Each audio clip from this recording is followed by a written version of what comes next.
I want to talk about Pony Life. And I don't want to talk too long because I don't think very many people care about Pony Life, but I think they should. Um, so let's get into what Pony Life is. Stuff like this has happened before. Uh, when they do it creatively, it's interesting. When they do it not creatively, it's a lot less interesting. So there was a show back in, I think, the 90s, and it was called Tiny Toon Adventures. Now, you probably look at these characters and you think, oh, that looks like Bugs Bunny. And the thing is this was the hip, cool, young version of Bugs Bunny. But they were kind of creative with it. Instead of taking Bugs Bunny and his friends and just making them small and younger for appeal to younger people, they made like younger characters. So this is like, for example, Buster Bunny and Babs Bunny. And they're going to, I believe it's Acme University, and the older characters are still there, like Bugs Bunny and Porky Pig and all of them. But these are younger, not younger versions, but younger characters in the universe that are learning to be like their older counterparts. And this was an interesting concept, and this show, while not like the biggest hit, was really interesting back in the day. So this was kind of creative. They didn't just take the characters and go, let's make them small to appeal to younger people. They had a whole new storyline with original characters, but still got to include the older characters and essentially have that they had their cake and they got to eat it too. More recently, we got Teen Titans. Teen Titans is a DC superhero team. Obviously, you recognize these characters like Robin and such if you know them. They're kind of like the Justice League, but they were a younger team. And Teen Titans was a show on Cartoon Network, and it was pretty dark. It had comedy and such, but it could get pretty crazy.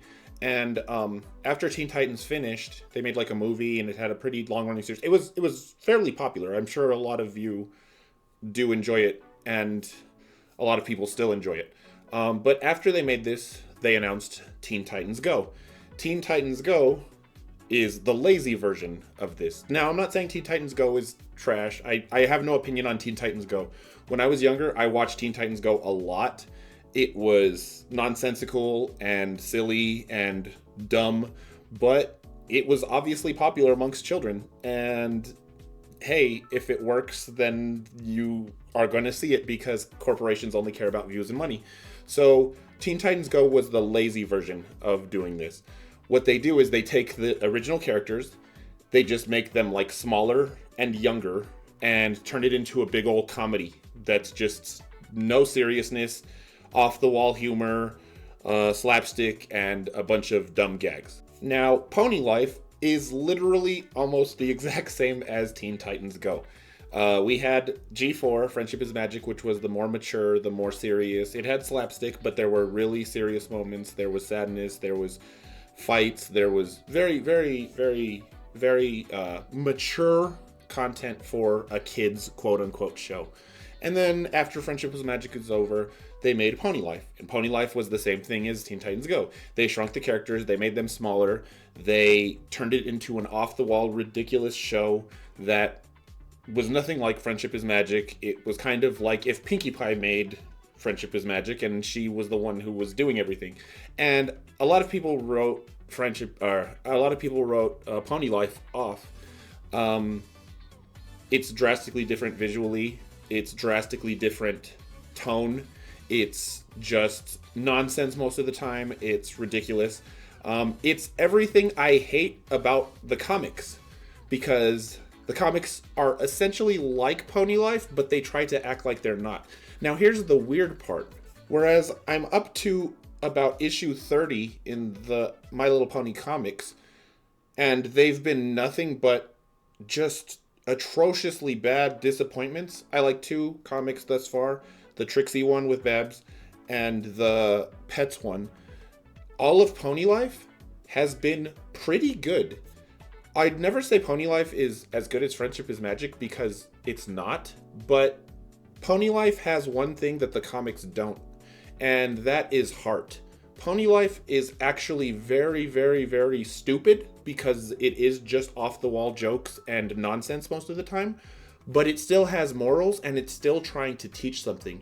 And that's why I want to bring attention to this show. So I'll start that off with episode 1. So the episode starts off just as dumb and off the wall as I said. Pinky's just making sweets for the girls, and she explodes in an explosion of confetti, becomes a pile of confetti, and then is reborn as Pinkie Pie in seconds, which is just, it's not, oh wow, that's amazing, it's just par for the course, and that's what we're going to get with this show. So Pinkie Pie is going to do a baking show that Celestia is a judge on, and if she does well, then she'll get a TV deal or something. It's really not that important. Like I said, it's off the wall and it's just jokes. And they start really quick. We already get a part where Pinky just slips on a piece of, I don't know, a pancake or something, and it got a chuckle out of me. And then Pinky is like, I have one plan, or she's like, I have a plan, and it's to have fun. And she's like, that's it, that's the whole plan. And that part was funny. This was already making me laugh literally within the first 5 minutes, and it took the comics like 14 issues to do that. Friendship is Magic had me laughing really fast too, what with Fluttershy being Fluttershy and that whole scene. So Pony Life is already on a good track because it's supposed to be funny and it has funny parts. So the conflict is Twilight is very worried because she thinks Pinky is going to do terrible, and she convinces the other girls to also doubt Pinky, and they all give her advice on how she should go about going on the show and like what she should do. And they're showing her what to do. They're doing different examples or whatever. And Pinky then goes to make flan, and she makes a big whole explosion of flan, and everyone gets stuck. And they're stuck in the flan, so they can't go watch Pinky do the show or do the test for the show. And this makes Pinky sad because she wanted her friends there to help her, not to help her, but to support her by being there. And like they're like, it's okay, like we'll get out of this and then we'll go see her or whatever. And we have a really great scene like right after this where Rainbow Dash, like they're all worried, like because Pinky is sad and they're all worried about her. And Rainbow Dash is like, maybe we should have just let her be herself. And Twilight immediately realizes she was wrong, and she's like, I messed up. And so now they have to get out of the flan to go see her. I just want to elaborate a bit more on how good they did with tone in this show.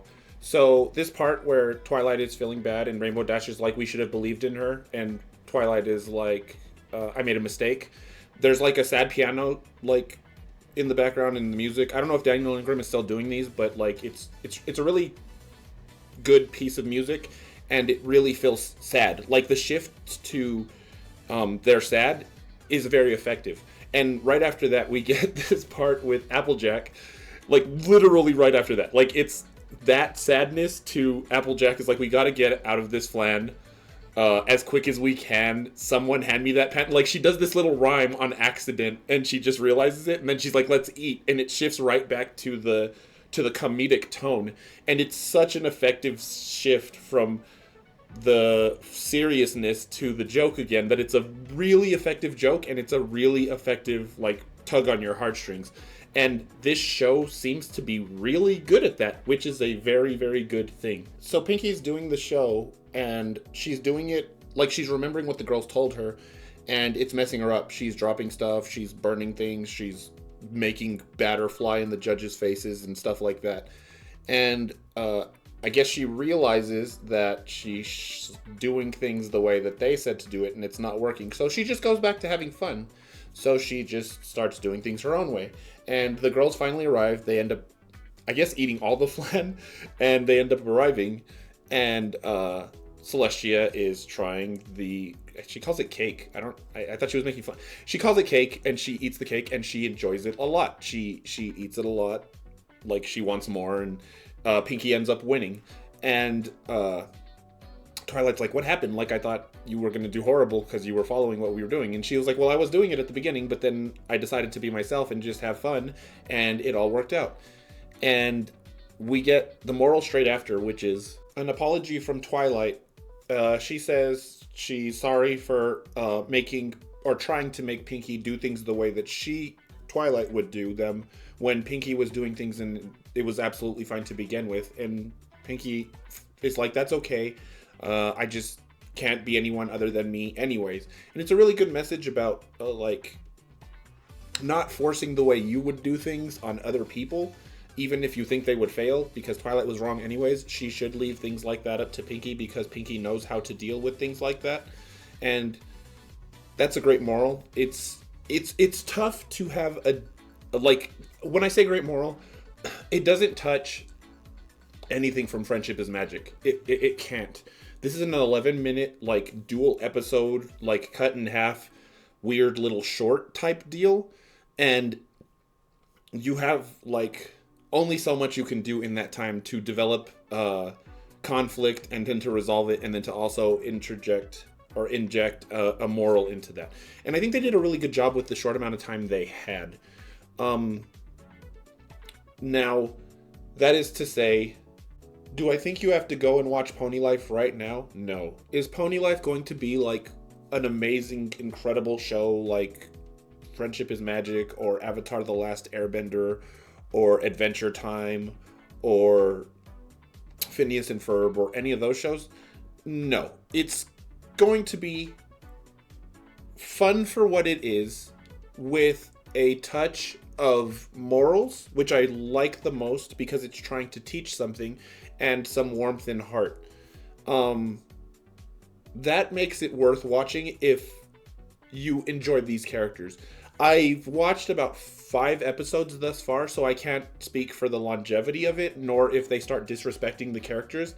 But from what I've seen, they've done a pretty good job thus far of respecting the source material and making this just a nonsensical, non-canon fun show, which is what the comics should have been. So, if you wrote this show off to start with, I'll be going through all of these. I'll say that. I'm going to go through all of the episodes and reviewing them, but not reviewing them officially. I'm not giving them ratings. I enjoyed this episode. I thought it was good. It made me laugh several times. At least 3 times I laughed. In 11 minutes is pretty good. I felt stuff in my like heart. It made me feel good because of the warm message and the friendship and all of that. It does a good job of all of those things. So if you're a huge fan of Friendship is Magic, I think it's worth the watch. You're not going to find anything incredible here, but it's not absolute garbage, and you shouldn't avoid it like the plague.